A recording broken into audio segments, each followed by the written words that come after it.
Thus, it is that in war, the victorious strategist only seeks battle after the victory has been won, whereas he who is destined to defeat first fights and afterward looks for victory. What's up guys, it's Mrjamvad, and today I will be bringing you the second video in my series on how to master competitive Pokemon. Today's video will focus on Team Preview. Ever since its introduction in Generation 5, Team Preview has completely shifted the way competitive Pokemon is played. Prior to Team Preview, one would have no idea what Pokemon your opponent had until they revealed it. There was still a good bit of skill involved, but a lot of it was guessing. Team Preview removed a lot of the guessing and showed exactly what to expect as far as literal Pokemon goes. With this information, you can now develop win conditions. Okay, so history class is over. Let's get into more practical matters. Before engaging in battle, one must use the Team Preview to formulate a means of victory before they enter the battle.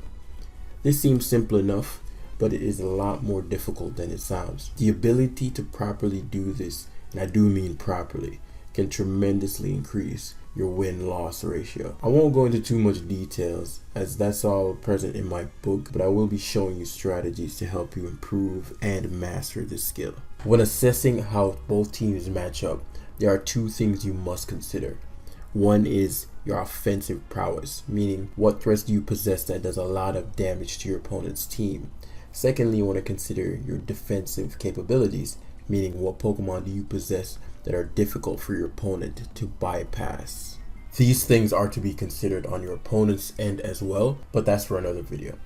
Today we will be focusing on your perspective, more specifically your offensive capabilities. After you have taken a thorough look at your opponent's team, you should ask yourself the following question: what can't he guard against? This means, what Pokemon do I possess that, if in play, has a high likelihood of taking a lot of value from my opponent? Taking value may take the form of a KO every single time it comes in, or doing at least 50% to every Pokemon on the opposing team, or KOing every Pokemon on the opposing team, or sweeping the opposing team. It can take many forms. There are 3 scenarios that are ideal that you should always be looking out for, and I'll be providing examples of each. You can be sure of succeeding in your attacks if you only attack places which are undefended.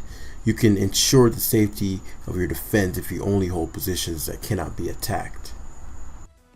In our first scenario, we will be focusing on the first question: do I possess a Pokemon that guarantees me a kill every time I choose to attack? In the battle on the screen, player Mrjamvad has a Pokemon who fits this description, Mrjamvad. Whenever Mrjamvad gets the opportunity to attack, player Mrjamvad will lose a Pokemon. This is one of the more uncommon situations, but it's worth mentioning. When this scenario exists, your goal should be to get that Pokemon in as many times as you can, safely.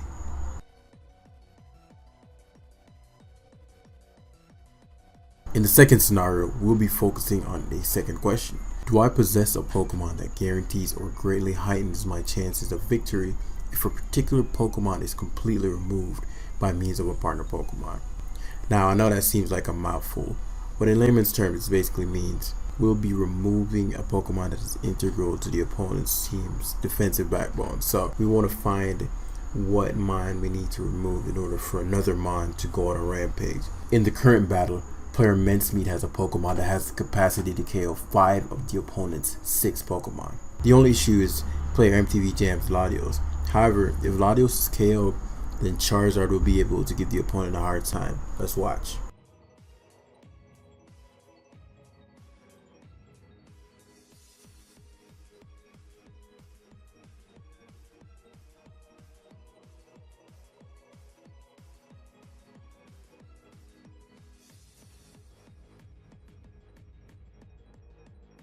At this point, with Latios gone, Charizard claims a KO every time it enters the field.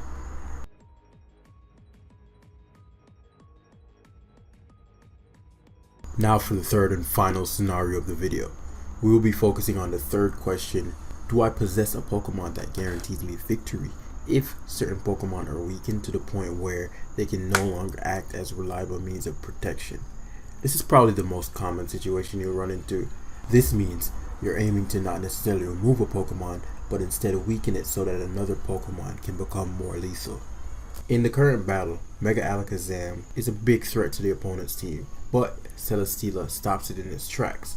If player MTV Jam can somehow weaken Celesteela to where Mega Alakazam can KO it, that would give him a massive edge in this battle. Let's watch.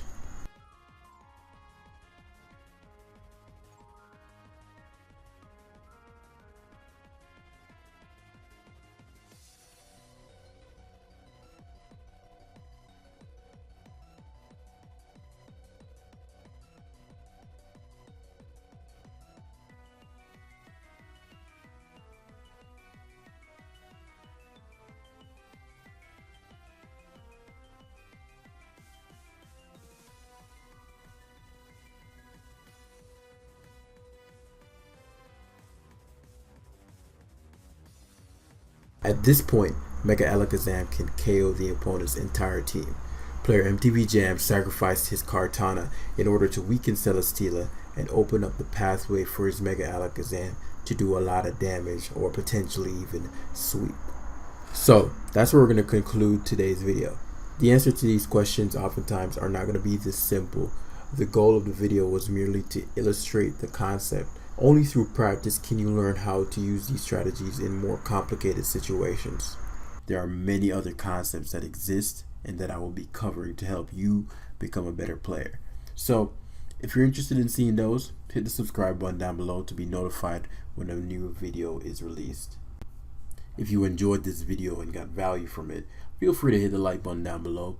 I'd also love to hear your thoughts in the comment section. Last but not least, if you want to have a firmer grasp of all the concepts that I will be covering, I'd recommend that you get a copy of How to Master Competitive Pokemon, linked down below. You don't need an actual Kindle reader to read it. You can download the Kindle app on any device and start getting your read on. So, that being said, I want to thank you again for watching and good luck out there. Bye-bye.